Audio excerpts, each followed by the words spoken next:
welcome back to my channel. Hope you're all doing good. Today happened to be a great day. I woke up with enough energy as I'm finally out of winter blues. As a result, I have the mental capacity to get a lot of things done from my checklist. So let's get started.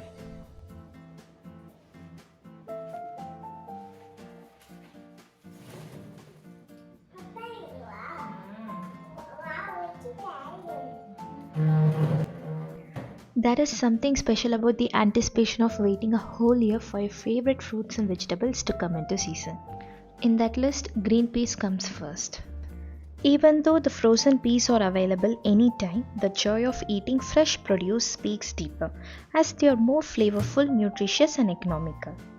And I'm planning to consume these 1 kg of peas within 3 months, hence I'm directly freezing them in a Ziploc bag. I have segregated them in 3 different bags for 3 months. In case if you're planning to freeze them for a longer period of time, then blanch them in boiling water for 2 minutes and then immediately transfer them into a bowl of ice water. This process helps to lock its nutritional value and also maintain its green color. Raw turmeric and sugarcane are mainly used at the Winter Harvest Festival, Pongal. They will be available in the market from January to March. Today I have planned to make organic turmeric powder from the fresh turmeric roots. First I start by boiling the cleaned turmeric rhizomes in water for 10 minutes. Boiling the turmeric before drying has numerous benefits. It helps to absorb the medicinal property of curcumin by our body. Also helps to make the drying faster and uniform. Since today I have decided to dehydrate the turmeric in the oven, I am evenly spreading the thinly sliced turmeric in a lined baking tray. Otherwise, it can be left to air dry for 5 days in a well-ventilated space. I am placing the tray in the preheated oven at 80 degrees Celsius for 1 hour or until dry and crispy. When I think of sugarcane juice, it's always the roadside shop in the summer season that comes to my mind. But the thought of making them at home never crossed my mind before. Besides, it's also more hygienic and I personally find it fun to make it at home.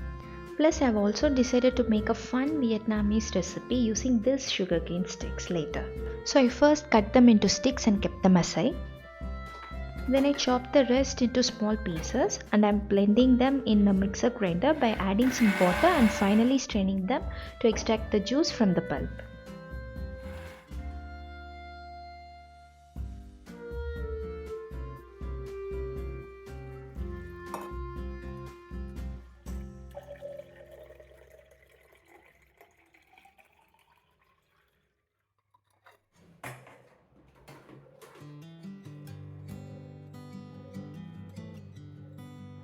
Next exciting thing about this season is consuming strawberry, especially when they are sweet and not sour. When I came to know that the strawberries can be frozen just like green peas, I was eager to try this out. To do this, after washing them, I'm removing the stem part.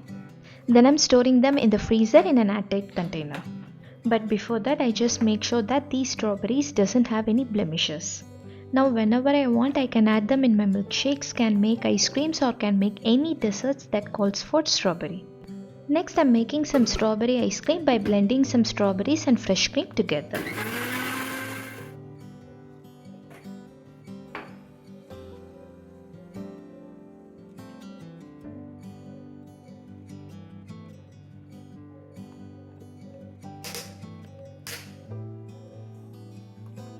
Then I'm making some strawberry ice balls to jazz up my fruit juices or just a plain glass of water. I'm also adding some mint leaves as they taste too good with fruits.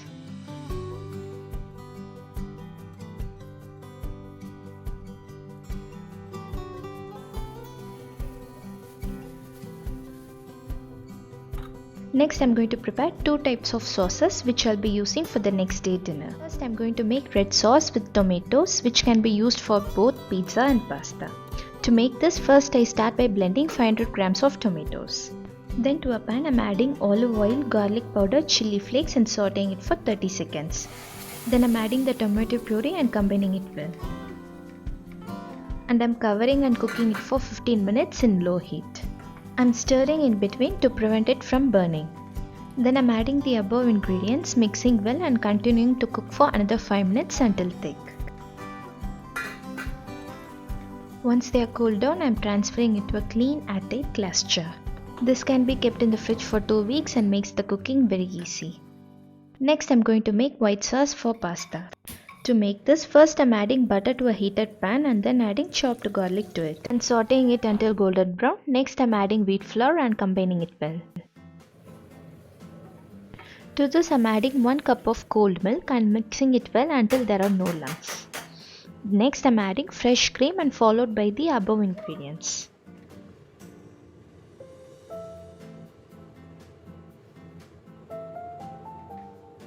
I kept stirring frequently on low heat until the sauce thickens.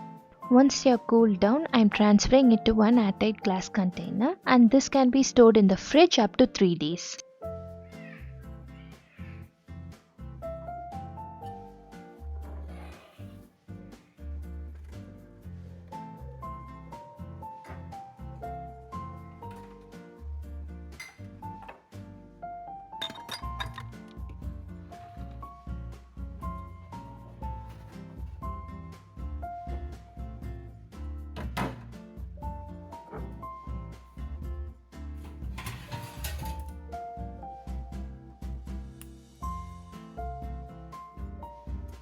Turmeric is ready to be powdered. I'm grinding them into a fine powder.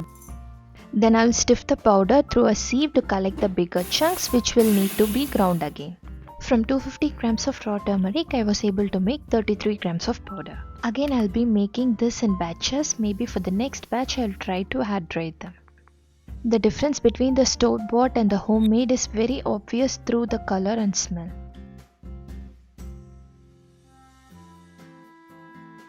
For tonight, I'm going to prepare a nice cafe-style dinner. For making the dough for the pizza, I'm adding 2 cups of wheat flour to the activated yeast along with a tablespoon of olive oil and salt to taste. And then I'm combining everything together by adding some more water.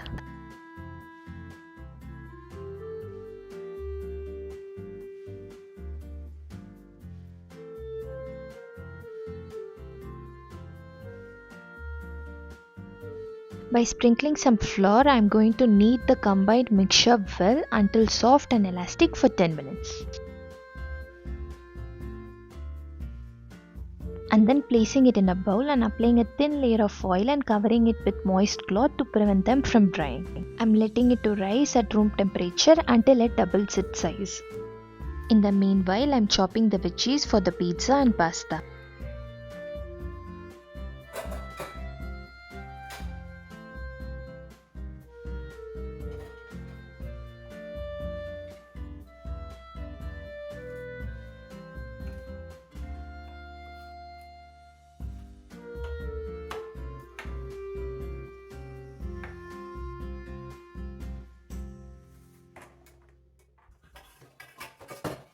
Next, I'm going to prepare the mixture for the potato lollipops.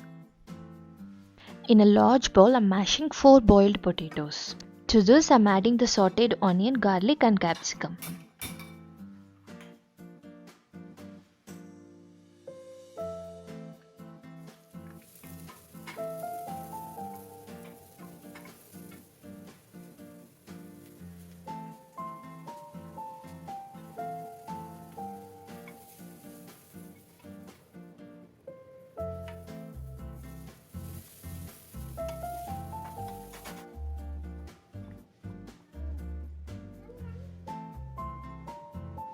Then for the extra flavor, I'm adding dried herbs, and for binding, I'm adding a teaspoon of corn flour.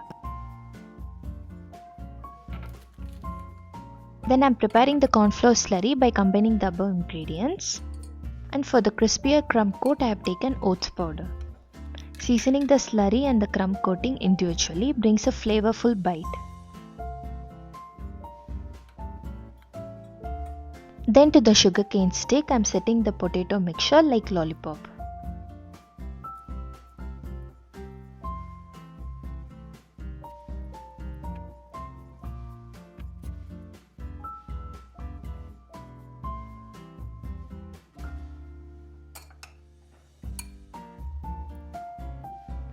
Next, I'm dipping them in the cornflour slurry and then the oats powder mixture.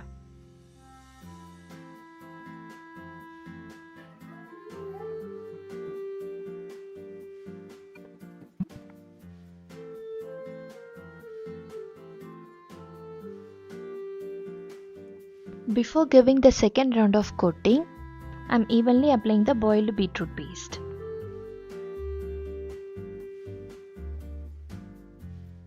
Then finally, I'm giving the second coat of slurry and oats powder.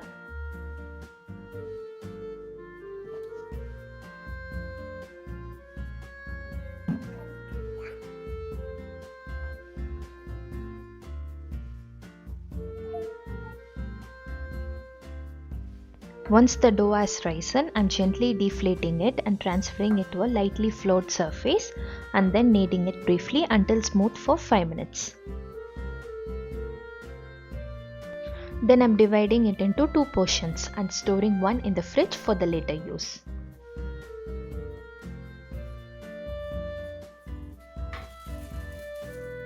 Then I'm transferring the dough to a parchment paper, then with the help of fingers I'm gently flattening it and pinching the edges to form a crust.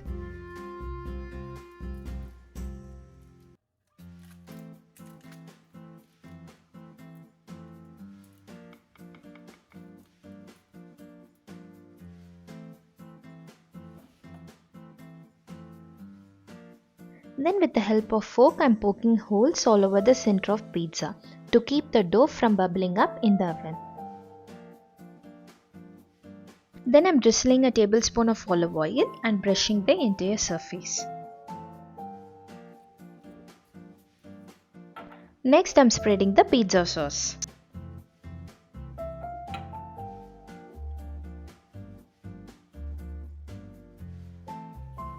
Then I'm lining another tray using parchment paper for baking the potato lollipops.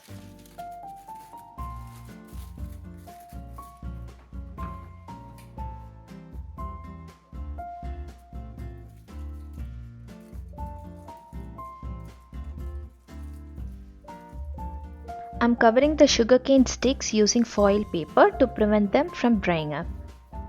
Then lightly brushing them with oil.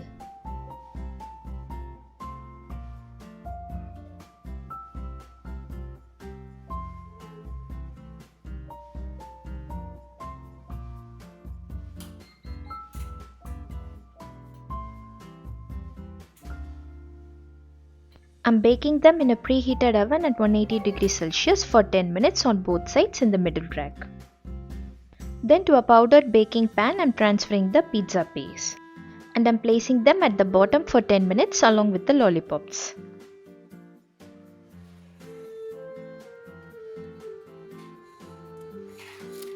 After 10 minutes I'm flipping the lollipops and continuing to bake it for another 10 minutes.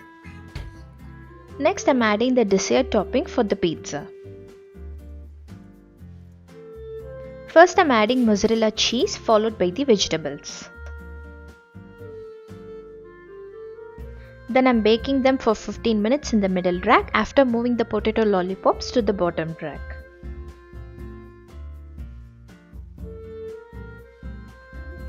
In the meanwhile I'm boiling 1 cup of pasta in pressure cooker. It's always easy and faster to cook pasta this way.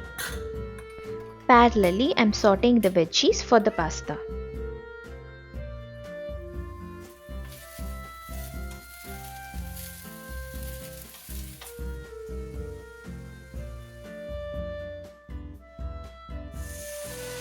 After 1 whistle, I'm releasing the pressure manually.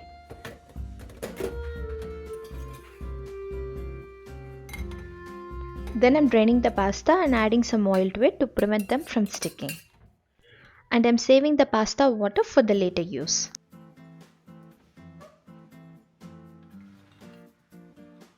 Next to a pan I'm adding half cup of white sauce and quarter cup of pasta water and adding cheese to it and combining it well.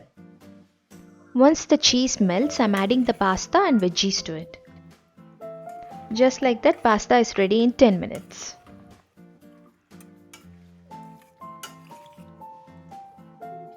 For the easy removal of ice ball, I am placing it in a box of water.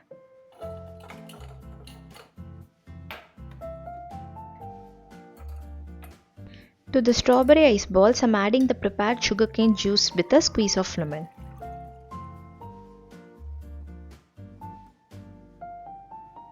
Now it's time to plate everything. I believe I was able to mock the chicken lollipop to some extent, as it is red in outside and white in inside.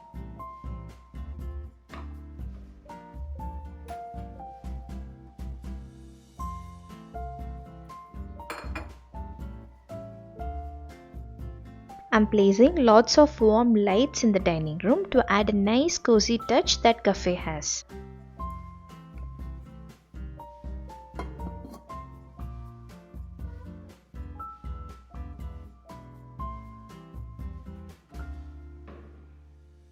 These recipes are perfect to enjoy the weekends with our loved ones.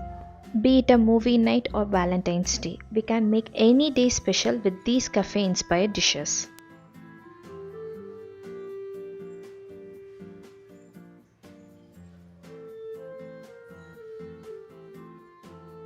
That's it for today. I hope you all enjoyed watching this video. If yes, give a thumbs up and share your thoughts in the comment section. See you all again with another video. Until then, bye, take care.